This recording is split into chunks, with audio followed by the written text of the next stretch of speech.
নমস্কাৰ বন্ধুবোৰ, মোৰ অনলাইন ক্লাছত আপোনালোকক স্বাগতম।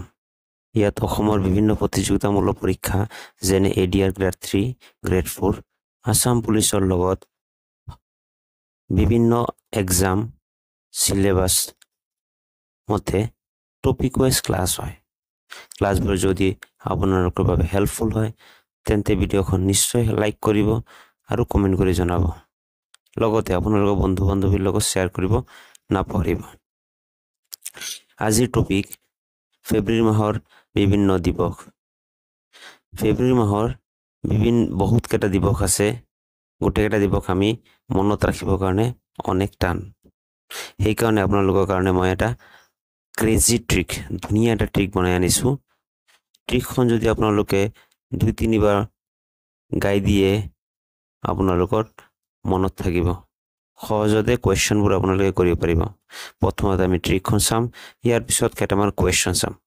ভিডিঅ'খন পুৰা দেখিব, তেতিয়াহে আপোনালোকে লাভ পাব।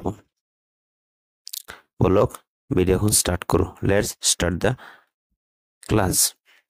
টপিক ফেব্ৰুৱাৰী মাহৰ বিভিন্ন দিৱসবোৰ মনত ৰখাৰ ট্ৰিক। ট্ৰিকখন হ'ল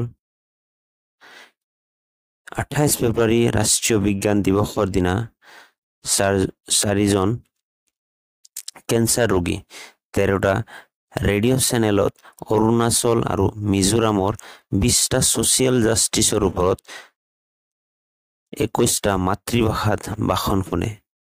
আপোনালোকে লজিক বিচাৰিব নাযাব, কেৱল আপোনালোকে শব্দকেইটা মনত ৰাখিব চেষ্টা কৰিব।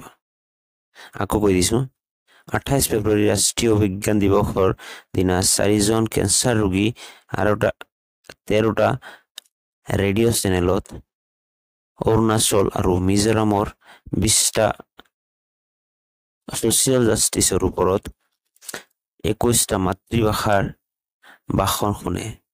বাছ আপোনালোকৰ কাম হৈ গ'ল। এতিয়া এইখন ট্ৰিকৰ পৰা আপুনি কিমান কেইটা দিৱস শিকিছোঁ এবাৰ আমি চাওক। ইম্পৰ্টেণ্ট দিৱস কেইটা মই তুলি ধৰিছোঁ। 4 ফেব্ৰুৱাৰী বিশ্ব কেঞ্চাৰ দিৱস, 13 ফেব্ৰুৱাৰী বিশ্ব ৰেডিঅ' দিৱস, 20 ফেব্ৰুৱাৰী ছ'চিয়েল জাষ্টিছ ডে আৰু অৰুণাচল আৰু মিজোৰাম দিৱস, 21 ফেব্ৰুৱাৰী আন্তৰ্জাতিক মাতৃভাষা দিৱস, 28 ফেব্ৰুৱাৰী ৰাষ্ট্ৰীয় বিজ্ঞান দিৱস। এইকেইটা আমি মনত ৰখাৰ পিছত চাব আমি কিমান সহজে কুৱেশ্যনবোৰ কৰিব পাৰোঁ। Let's see the question. প্ৰথম কুৱেশ্যন, ৰাষ্ট্ৰীয় বিজ্ঞান দিৱস কোন তাৰিখত পালন কৰা হয়? কোন তাৰিখত ৰাষ্ট্ৰীয় বিজ্ঞান দিৱস কোন তাৰিখত পালন কৰা হয়? ফেব্ৰুৱাৰী মাহত 28 তাৰিখত ৰাষ্ট্ৰীয় বিজ্ঞান দিৱস পালন কৰা হয়। Option C. 2 নম্বৰ প্ৰশ্ন, বিশ্ব কেঞ্চাৰ বা কৰ্কট দিৱস কোন তাৰিখত পালন কৰা হয়? 4জন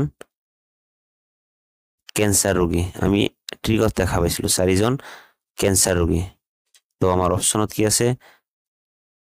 বি, অপশ্যন বি 4 ফেব্ৰুৱাৰী।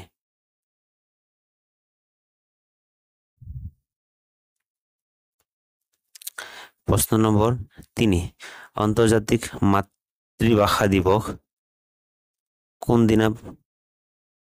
কোন তাৰিখত পালন কৰা হয়? 28 ফেব্ৰুৱাৰী, 13 ফেব্ৰুৱাৰী, 21 ফেব্ৰুৱাৰী আৰু 4 ফেব্ৰুৱাৰী। তো কিমান আছিলে? 21টা মাতৃভাষাত আমি ভাষণ শুনিছোঁ। তো উত্তৰ অপশ্যন চি 21 ফেব্ৰুৱাৰী। ইয়াৰ পিছত আমি 4 নম্বৰ প্ৰশ্ন চাওঁ, বছৰৰ কোন তাৰিখত অৰুণাচল দিৱস পালন কৰা হয়? আমি দেখা পাইছিলোঁ অৰুণাচল দিৱস পালন কৰা হয় কিমান? অপশ্যন চি 20 ফেব্ৰুৱাৰী। ঠিক আছে বন্ধু, আমি কিমান সহজতে প্ৰশ্ন এটা কৰিব পাৰিছোঁ। 5 নম্বৰ, ছ'চিয়েল জাষ্টিছ ডে কেতিয়া পালন কৰা হয়? ছ'চিয়েল জাষ্টিছ ডে কেতিয়া পালন কৰা হয়?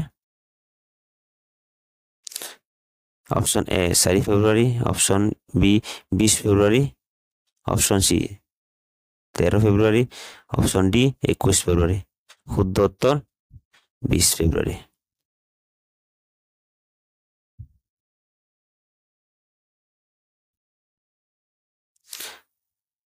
ভিডিঅ'খন চোৱাৰ বাবে ধন্যবাদ।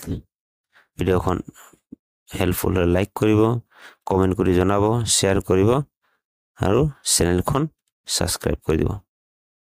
ধন্যবাদ। জয় অসম।